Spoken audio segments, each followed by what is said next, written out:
রাজশাহীর দর্শকদের প্রত্যাশা ছিল একটাই, বাংলাদেশের এই তরুণ দলটা দক্ষিণ আফ্রিকা ইমার্জিং দলের বিপক্ষে সিরিজ জেতে, এবং সেই প্রত্যাশা পূরণ হয়েছে শেষ পর্যন্ত। তাই তো গ্যালারিতে উল্লাসে ফেটে পড়েছে সবাই। প্রথম ম্যাচে জিতেছিল বাংলাদেশ, দ্বিতীয় ম্যাচে রুদ্ধশ্বাস ম্যাচটি হেরে 3 ম্যাচের ওয়ানডে সিরিজে 1-1 ব্যবধানের সমতা বাংলাদেশ ইমার্জিং ভার্সেস দক্ষিণ আফ্রিকা ইমার্জিং দলের মধ্যে। তৃতীয় এবং সর্বশেষ ওয়ানডে মাঠে নেমেছে প্রথমে ব্যাটিংয়ে বাংলাদেশ। তবে ব্যাটিংয়ে নেমে বাংলাদেশের শুরুটা মোটেও ভালো ছিল না।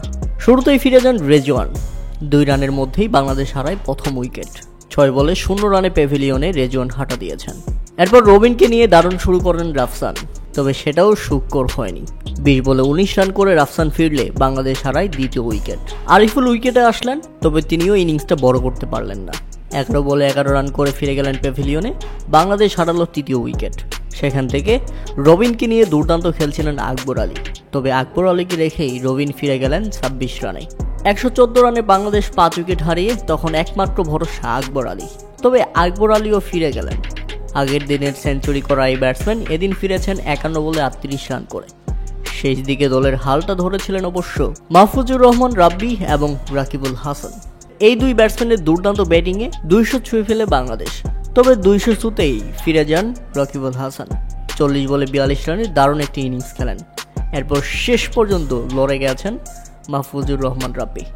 নিজের দুর্দান্ত 50ও তুলে নিয়েছেন এই ব্যাটসম্যান, বাংলাদেশকে এনে দিয়েছেন লড়ুক একটি সংগ্রহ। 225 রানে অল আউট হয়ে যায় বাংলাদেশ, 58 রানে থেমে যায় রাব্বির ইনিংস। আর 226 রানের জবাবে ব্যাটিং করতে নামলে শুরুতেই দক্ষিণ আফ্রিকার ডেরায় প্রথম আঘাত হানেন রাকিবুল হাসান। 10 রানে দক্ষিণ আফ্রিকা হারায় তাদের প্রথম উইকেট। এরপর দ্বিতীয় উইকেট শিকার করেন মাহফুজুর রহমান রাব্বি। 21 রানে দক্ষিণ আফ্রিকা হারায় তাদের দ্বিতীয় উইকেট। শুধু এখানেই থেমে থাকেননি বাংলাদেশ। 16তম ওভারের প্রথম বলেই রাকিবুল হাসান নিজের দ্বিতীয় উইকেট তুলে নেন। আর দুর্দান্ত খেলতে থাকা দক্ষিণ আফ্রিকার ব্যাটসম্যান ফিরলে 67 রানের মধ্যেই দক্ষিণ আফ্রিকা হারায় নিজেদের তৃতীয় উইকেট। এরপর উইকেট মহড়ায় মেতে উঠে বাংলাদেশ, একের পর এক উইকেট নিয়ে দক্ষিণ আফ্রিকাকে গড়িয়ে দেয় মুহূর্তেই। তাতে মাত্র 87 রানের মধ্যেই দক্ষিণ আফ্রিকা হারিয়ে ফেলে 5 উইকেট, এবং শেষ পর্যন্ত বাংলাদেশের দুর্দান্ত জয়। বাংলাদেশের দুর্দান্ত বোলিং, রাজশাহীর দর্শকরা উল্লাসে ফেটে পড়েছে, কেননা তাদের প্রত্যাশা পূরণ করেছে অধিনায়ক আকবর আলী। তাই তো অধিনায়ক আকবর আলীকে বাংলাদেশ জাতীয় দলের ক্যাপ্টেন হিসেবেও দেখতে যায় তারা। তবে যাই বলুন, বাংলাদেশের এই ইমার্জিং দলটি দক্ষিণ আফ্রিকা ইমার্জিং দলের বিপক্ষে দারুণ পারফরমেন্স করেছে, এবং ঘরের মাঠে রাজশাহীর দর্শকদের মনের প্রত্যাশা পূরণ করেছে।